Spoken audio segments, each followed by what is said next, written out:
Are you looking for a way to level up your English? Have you tried reading, but you always get bored or find it too hard? Then listen to this episode. The water monster. Beneath a tree beside a lake, a monster sat. His clothes to make a shirt of green and boots of red, a cheerful cap upon his head. Shine, moonlight, shine. Tomorrow she'll be mine, a gorgeous human wife who'll love me all my life. And in the night a mother dreamed. She saw her daughter walk in streams. A swirl of froth made up her dress, a string of pearls lay on her chest. But in the froth there sat a sadness in her eyes, there shone a madness. The pearls were only made of tears, the beauty drowned in lakes of fear. The morning came, the daughter rose. She filled a basket full of clothes. I'm off to wash these in the lake. Don't go, said Mum, my heart will break. She told the girl about the dream, about the dangers in the stream. But daughter heard the frothy call. She promised that she wouldn't fall. She found the lake and got to work, began to wash her favourite shirt. But then the water swirled and frothed. The water monster grabbed her cloth. He pulled her into watery deeps. He gave her herbs so she would sleep. He married her with crabs and fish for guests, had seaweed as a dish. The girl woke up. She had a child. His hair was green, but he was mild. His eyes were red, but he was bright and still. The girl cried every night. She cried for mother, father, brother. She wished that they could see each other. She wished she lay inside a grave. Better dead than a monster's slave.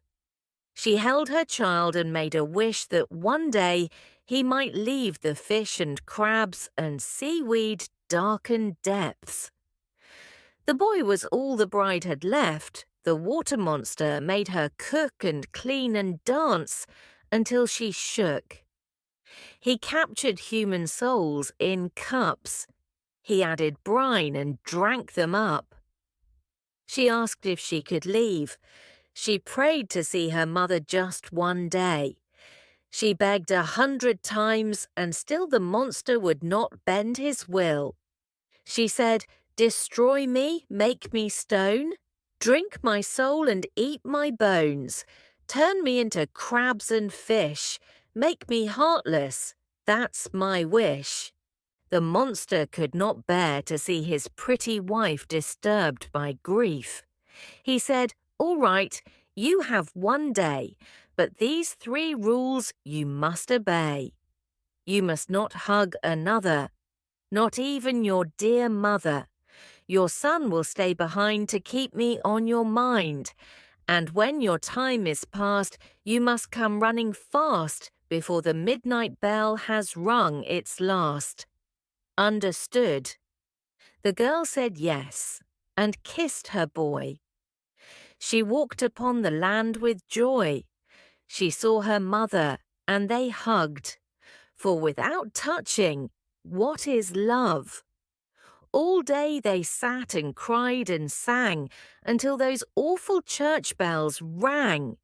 The mother said, "Ignore the ring. On land that beast can't do a thing." But when the ringing rang no more, the monster came and hit the door, wife. He cried, "Come back to me. You know it's time to make my tea." The daughter sighed and made to stand, but Mother Dearest grabbed her hand. The mother cried, "Ignore the beast. Stay with me one more day at least."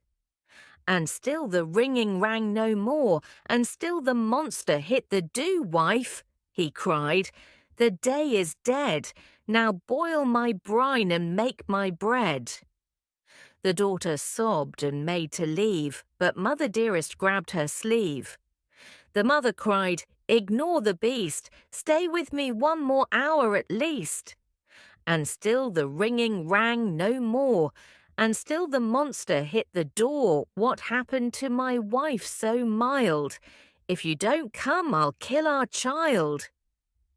The daughter screamed and shook and begged as Mother Dearest held her head. The monster lies, his words are mud. He would not kill his flesh and blood. Then lightning struck and water fell. The daughter screamed like bloody hell as tears of pain cut through the rain, and everything went quiet again. And in the morning by the door, a swirl of blood lay on the floor.